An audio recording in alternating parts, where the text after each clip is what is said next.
I want to talk to the city of Alpharetta and the Ahmed family. Let me start with the Ahmed family and the Osmonds as well. Um, I was sad about the distance that you guys kept from me, but now I understand. I'm grateful for all the guidance that you give every day. I'm so grateful for the prayers, but I finally, it dawned on me that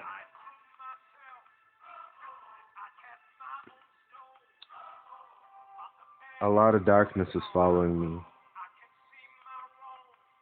I really understand the fact that you guys went through your own grieving process with Muna. Even if even if I was fighting her battles, well, our battles, I see that Nasser told me a series of stories, and I understand that Muna struggled a lot. I knew she struggled with drinking, but I really didn't think about how Muna's darkness would reflect on me. I come into the city, my head's like half shaved off from literally scratching my head, just channeling for answers. So you guys dealt with, you know, the running away. I remember that time she disappeared. She didn't tell me where she was, and she came to me like really humbly and apologized for not for dropping off the map on me. And I really now the more time I spend with you guys, living in the same geographical area, and NASA spends a healthy amount of time with me. NASA sees me pretty regularly, considering the the relationship. So how long he's known me, but understanding that you guys, other than Muna having cancer, you guys went through a lot with her friends. Like the time Marquise came to the hospital high and Muna was high, and I got the story from Marquise. I got this from him in person. Like they had done something called speedballing, and they came to the hospital. Like from my understanding, high on cocaine and Red Bull, something really really nuts. And she hid a lot of that darkness from me. We had a very intimate spiritual relationship, and she had her party friends. And I was always critical of her with a lot of her art party friends because they weren't good influences on her health. And my relationship with Muna was Erica's gone now, she's been murdered, but there's a long road to somebody ending up like that. And after Jehovah's Witnesses, Erica grew very dark. I started reading her Kindle today and understanding that there's a lot about her I didn't understand because the religion was keeping us together. And I was in a very challenging situation during the 2 years of my relationship with Luna. I was taking care of Coral full time. Erica would watch her some, but I was taking care of Coral full time, and I was also working full time. So during this period of time, Erica was suffering as a non-purging bulimic, which means instead of like swallowing the food and throwing it up, she would just chew the food up and spit it out into the sink. She would spit it in the bottles and save it. Um, and I didn't know what to do. I started reaching out to different facilities like, she needs help. And then they would say like, oh, she has to come herself. And there was a choice to commit her, but I didn't know because I had never been in a mental institution myself, but I had a feeling like that wouldn't be healthy. And once again, I'm so clueless. Like, growing up Jehovah's Witnesses, the baptism washes all clean. It's like nothing ever happened. Like, they have this belief system of the new personality. It's a twisting of the scriptures, and it's either First or Second Peter, and as the Jehovah's Witness Bible defines it, putting on the new personality.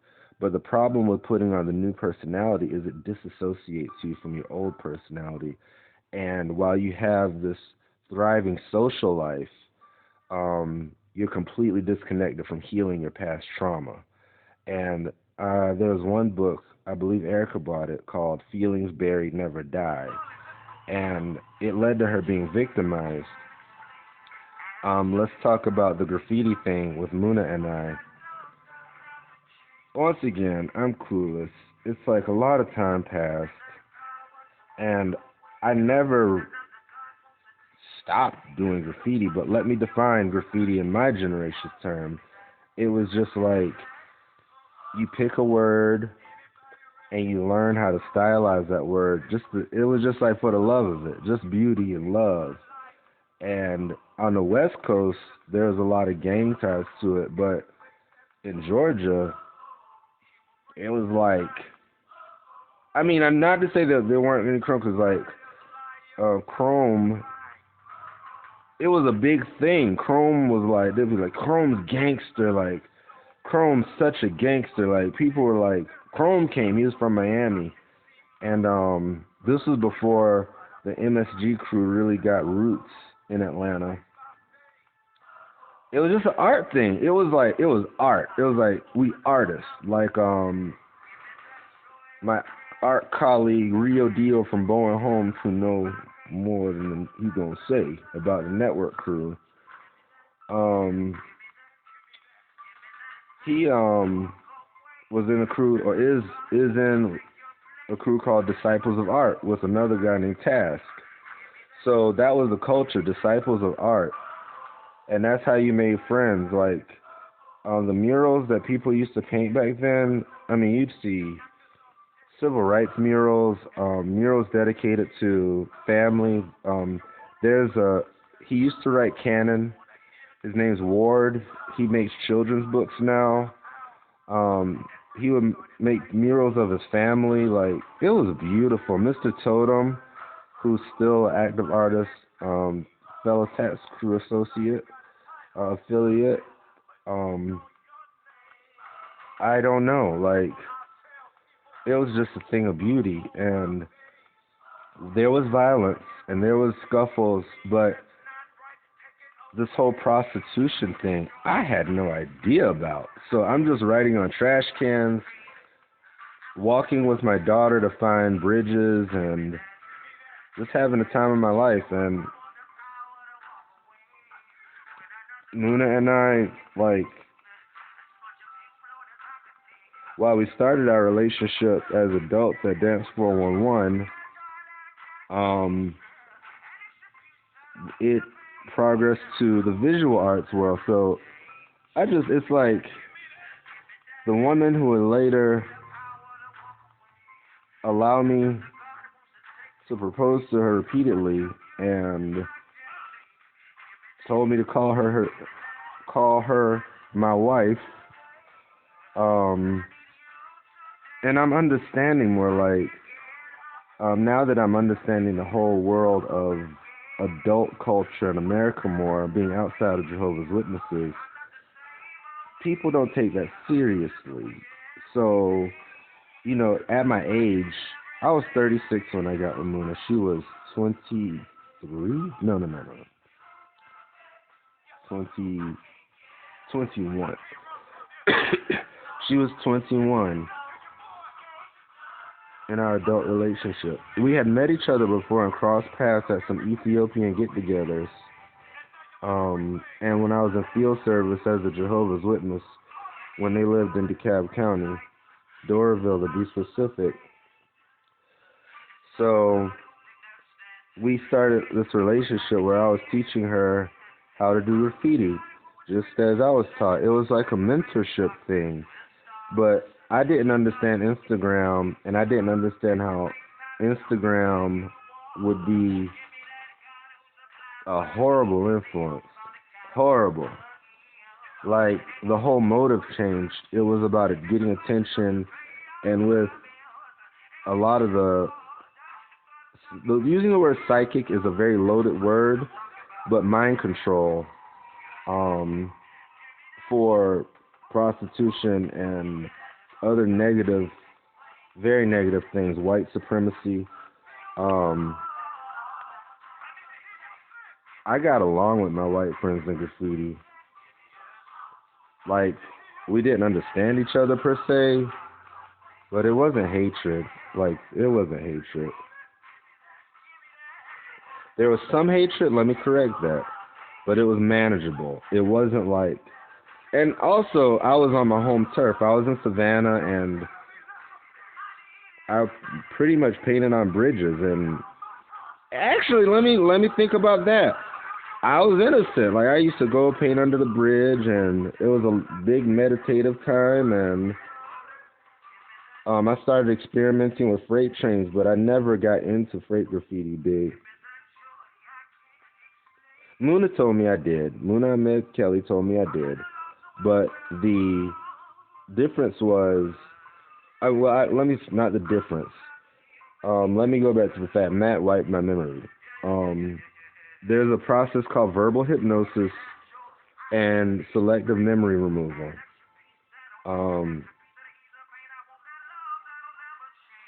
I'll leave the Atlanta United alone today, but I'm mad at them because that's the star muralist, and he said I sold Erica. I told everybody he was selling women. His ex, Priscilla, told everybody that he was selling women, and they glorified him. They threw parties for him and everything. So I'm really disappointed in Atlanta United, like, in a lot of ways. And now Erica's been murdered. And on the subject of Erica and I, after Jehovah's Witnesses,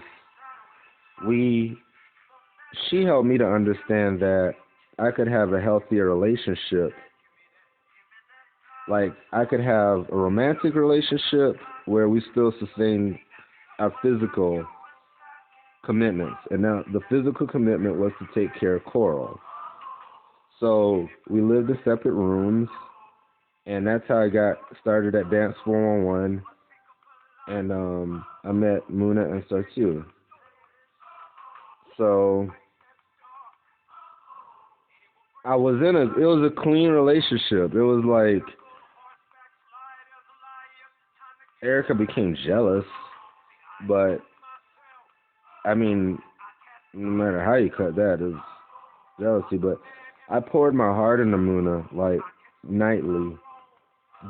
Yeah, and she poured her heart into me. It wasn't a relationship like our art friends. I didn't do drugs with Muna. We smoked weed sometimes, but that was it. That was it. Innocent. And remember, I have a very strong rooting in the West Coast, so my view of marijuana is not that of somebody that's been in Georgia or outside of California most of their life. I don't see marijuana as anything but a relaxation and meditative tool. That's it. So, and also, I'm also familiar with the cancer curing benefits of marijuana. I spent a lot of time in Colorado. I know a lot of people who have had firsthand experience in healing people using marijuana, children, adults. So it was a very different relationship. And remember, I'm much older than Moon. I'm 16 years older than Moon, which isn't that old for an Ethiopian woman. It's actually ideal. It's like most Ethiopian people relationships I've observed. You'll see the man is usually about 10 to 12 years older, sometimes more.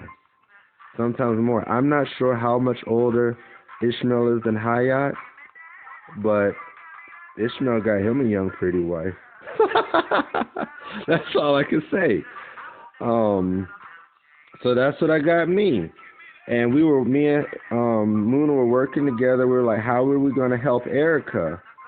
And Erica was so abusive. Like, she was so mean. She projected her father's molestation on me, and those in our personal life knew that Erica was cracking, and we didn't know what. Like, she hid that from me.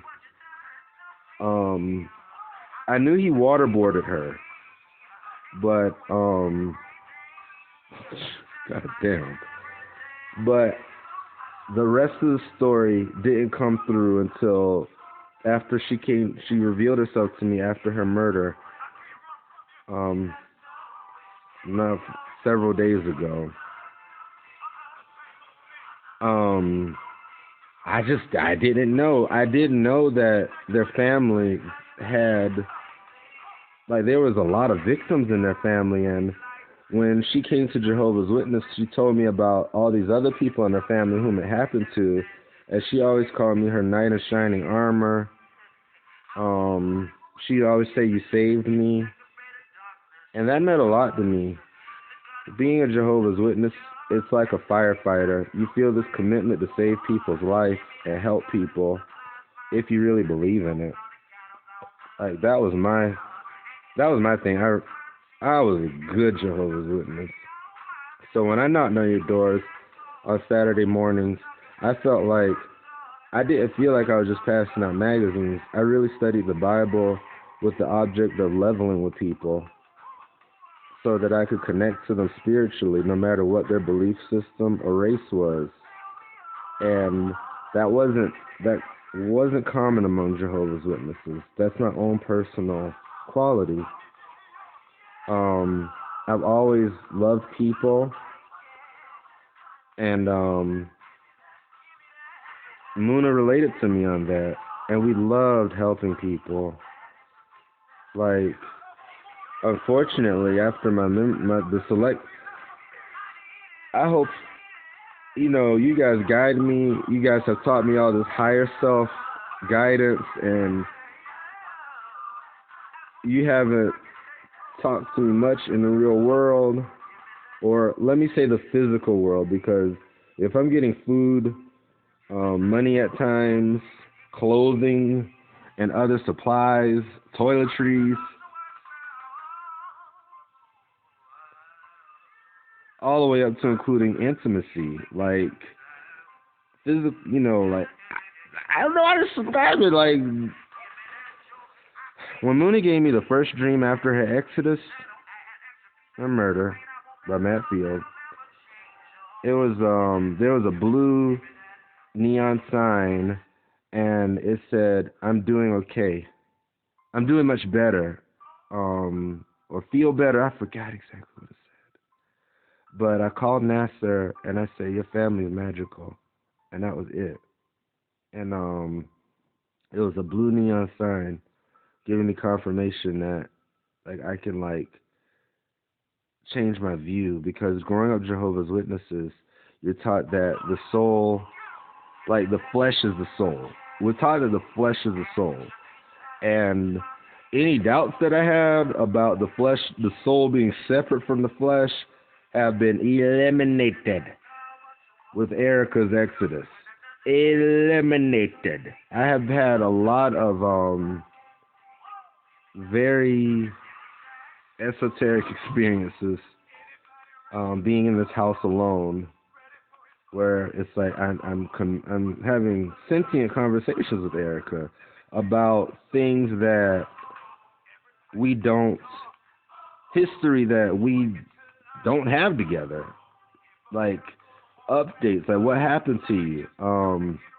Her explaining details, like what happened at Constantia's house, like what the details around um, her rape and sale into prostitution before leading up to her murder. So I know the afterlife is real, the hereafter, as practitioners of Islam call it. Muna led me to Islam, and the thing was, if I didn't claim her publicly on Instagram, I was in danger of losing my angelic connection to her. And the people, primarily Matt Field, that wanted to control her legacy, didn't like that I was claiming her. Once again, psychic is a loaded word, but the communication between this world and the beyond, it can be polluted if you don't clean up the connections. And Muna had a lot of dirty ass connections. Pardon my language. I'm returning to my values as one of Jehovah's Witnesses in those words of how I present myself so that I can be humble and reach more people so that I could get access to my daughter again and be able to comfort her so she doesn't grow up an orphan or with an internet dad that lives in abandoned house to abandoned house and begs for food because the Social Security pay service is stealing his money. I feel like such a loser sometimes, just being frank.